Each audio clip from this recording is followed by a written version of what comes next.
Hola mis amigos, otra vez soy aquí su amigo Juan Cuevas.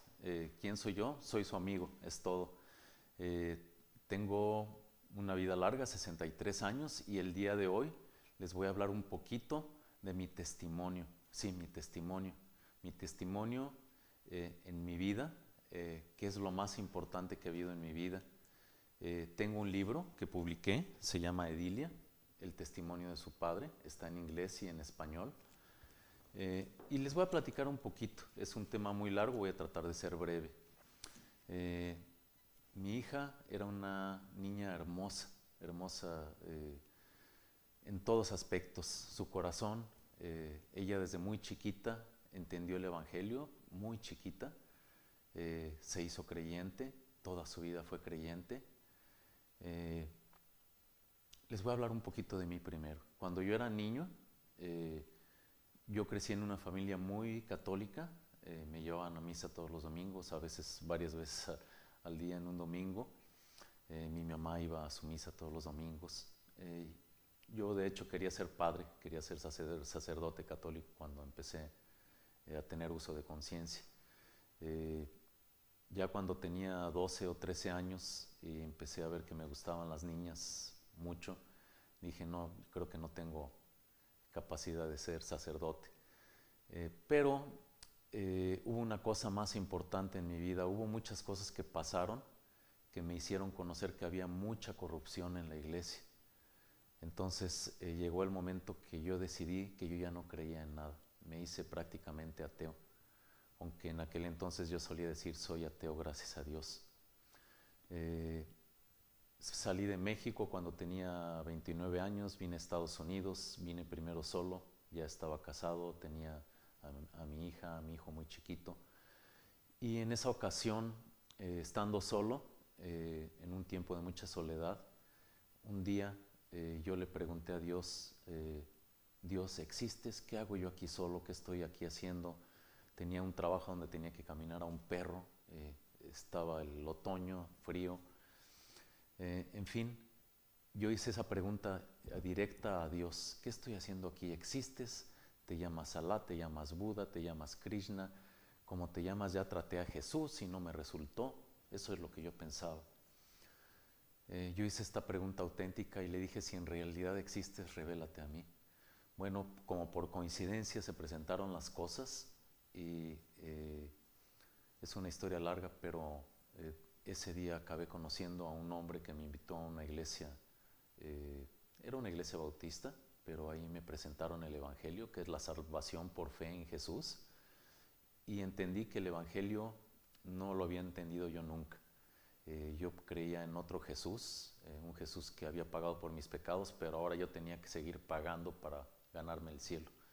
Y ese no es el Evangelio. Jesús ganó el cielo por nosotros. Pero bueno, yo empecé a hacerme cristiano lentamente, no fue una decisión fácil. Tenía mucho en mi mente, muchas tradiciones, muchas creencias. Con los años conocí una iglesia evangélica donde me aclararon todas mis dudas, no de lo que ellos inventaban, de la Biblia, directamente leyéndome los pasajes que aclaraban mis dudas, y entendí que la salvación estaba en Jesús. Sin embargo, yo discutía mucho con la gente, con amigos, familia, con todo el mundo que quería discutir conmigo, y mucha gente me cuestionaba mi fe y me decían, tú crees que sabes todo, pero no sabes nada. Hay gente más inteligente que son rabís, que son ministros de una iglesia, que son de su iglesia de musulmanes, de su iglesia ortodoxa, de su iglesia eh, de los Krishna, llámale como quieras, y han estudiado toda su vida y saben más que tú, y tú no eres nadie para poder defender tu fe. Y tanto llegó eso que un momento en mi vida llegué a dudar y me encontré que era muy difícil comprobar una fe, y un día decidí renunciar a mi fe. Me volví un agnóstico, que quiere decir alguien que no cree y básicamente ni niega ni afirma nada. Y así estuve un tiempo. Eh, Mi hija seguía siendo muy cristiana, tenía 24 años cuando una noche llegó de la universidad. Ella estudiaba, trabajaba, estudiaba leyes, era muy inteligente.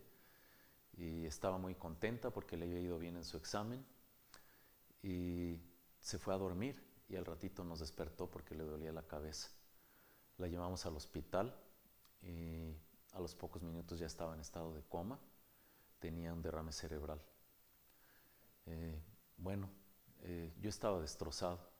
Cuando el doctor nos dio la noticia yo pensé que iba a desmayar, pero no quería caerme porque mi esposa estaba a mi lado y mi hijo, y yo no quería que ellos tuvieran que ayudarme, sino ser de ayuda para ellos.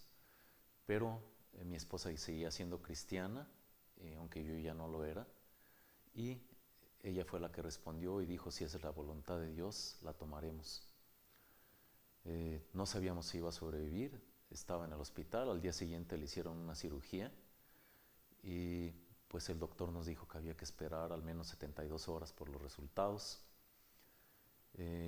Al día siguiente, después de estar yo en el hospital ya por 2 noches, cansado, fui a tomar un descanso a la sala de espera y me levanté pensando que visitas iban a empezar a llegar. Me fui al baño a limpiar un poco y estando en el baño, un bañito solo del hospital, me desmoroné, me solté llorando. Dije: mi hija no parece estarse recuperando, se va a morir y qué esperanza tenemos. Y luego pensé: bueno, todos nos vamos a morir, no hay esperanza de cualquier forma, tarde o temprano todos nos vamos a morir. Y pues fui más miserable y lloraba de una manera, pues como dicen vulgarmente, a moco tendido estaba llorando, ¿verdad? Y de repente, como de afuera, me llega algo, un pasaje de la Biblia. Y digo yo: ¿por qué estoy pensando en un pasaje de la Biblia? El pasaje que los que conocen la Biblia lo deben de conocer, de Lázaro, que era un hombre pobre, que vivía fuera de un hombre rico y estaba mendigando las migajas que el hombre rico tiraba. Y pues aún su perro le lamía las heridas, dice la Biblia, porque era muy pobre y estaba enfermo. Un día nos dice Jesús que murieron los dos, murió el rico y el pobre, y el pobre se vio en la gloria de Dios con Abraham, y el rico se vio en un lugar de tormento. Y rápidamente quiso pedir ayuda y dijo: Abraham, ayúdame, necesito una gota de agua, permite que Lázaro el pobre me dé una gota de agua. Y dijo: no, tú estás allá, tuviste lo tuyo en tu vida, rechazaste a Dios, ahora no hay más para ti, ahí estarás en la eternidad. Y este hombre dice: bueno, al menos pídele a Dios que mande a Lázaro a la tierra a dar el mensaje a mis 5 hermanos, porque no quiero que ellos vengan a este lugar de tormento. Y tiene una respuesta que es no. Ellos tuvieron a los profetas, no los recibieron. Así Dios les mandara un muerto del más allá, no creerían. Entonces dije: ¿por qué estoy pensando yo en esto? Y me llegó a la memoria algo que yo había vivido. Un cuñado mío, se llama Sergio Navarro, es un magnífico dentista, un cristiano desde que lo conozco. Él había fallecido de un ataque cardíaco estando en el hospital. Y como estaba en el hospital, trajeron los aparatos y lo regresaron, pero estuvo muerto varios minutos. Y él me platicó que había estado en la vida eterna y había visto personalmente a Jesús, y Jesús le había pedido que regresara y diera testimonio de él. Yo me acordé de eso y dije: bueno, yo ni habiendo recibido testimonio de un muerto que regresó de la vida eterna, quiero creer. Entonces, de repente, casi es como si hubiera escuchado una voz que me hablaba y me decía: tú eres como uno de esos hermanos de Lázaro que no quiso creer y nunca creerá. Entonces, aquí estás. Y me quedé pensando: ¿será Jesús que me está hablando otra vez, que me está dando un mensaje? Y lo reté. Le dije: si eres tú Dios, si eres Jesús que me está hablando, cura a mi hija, permite que se alivie y creeré en ti. Una respuesta, otro pasaje de la Biblia me viene hacia la mente. Cuando Jesús llega a su tierra natal, dice la Biblia que empiezan a predicar él y sus apóstoles de la vida eterna, y la gente no lo quiere recibir. Le dicen: te conocemos, tú eres hijo de María, hermano de José y de tal y tal, y te conocemos desde chiquito, tú no eres nadie, no tienes por qué venirnos a predicar. Y los apóstoles insisten, escúchenlo, él es el profeta de Dios, escúchenlo. Y la gente dice, bueno, traigan un enfermo, un ciego, algo que nos haga un milagro, que cure a alguien. Si nos hace un milagro, entonces creeremos. Y Jesús se dio la vuelta y dice, vámonos. Y les dice, este pueblo infiel pide milagro, pero yo no les voy a hacer ningún milagro. Entonces, al oír este pasaje de la Biblia en mi propia mente, digo, ¿quiere decir Jesús que mi hija va a morir? Y de nuevo, como si me estuviera hablando en mi mente, no en mis oídos, porque nunca lo escuché en mis oídos, pero recibí ese mensaje de él que me decía, sí, tu hija va a morir. Y otra vez me solté llorando. Dije, ahora estoy seguro que mi hija va a morir porque Dios me lo ha revelado. Estaba yo destrozado y estaba pensando, y digo, bueno, qué tonto soy. Yo digo que no creo en Dios y no creo ya en Jesús, y ahora digo que Dios me ha revelado algo. Y luego entendí que lo que me estaba pasando era algo real. Yo no lo estaba inventando. Alguien de afuera de mí me estaba dando ese mensaje. Entonces dije, si eres tú, Jesús, que me estás hablando, perdóname, te ofendí, perdóname, quiero ser como el hijo pródigo que regresa a ti y recíbeme. Y en ese momento de inmediato recibo otro mensaje que dice, bienvenido, hijo mío. Me sentí abrazado y sentí mucho gozo. Sentí una alegría interna que no tiene explicación. Seguía muy triste por mi hija. Y entonces le dije, bueno, ahora entiendo todo, si hay una vida eterna, si en realidad todos vamos a morir, que esa es la realidad porque nadie nos vamos a escapar, pero vamos a una vida eterna y ahí nos vamos a encontrar otra vez. Yo quiero estar ahí contigo, con mi hija.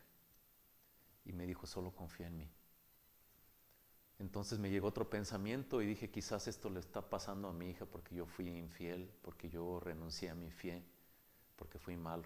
Y de inmediato me contestó Jesús y me dijo, eso que estás pensando para ti es cierto, pero no es tiempo ni de estar arrepentido, ni de estar llorando, ni de estar viendo para atrás. Ahora es tiempo de que tú pongas tu fe en mí y salgas y también des testimonio de mí al mundo. Y es lo que estoy haciendo con ustedes, platicándoles mi testimonio. Jesús es una realidad, no es una invención.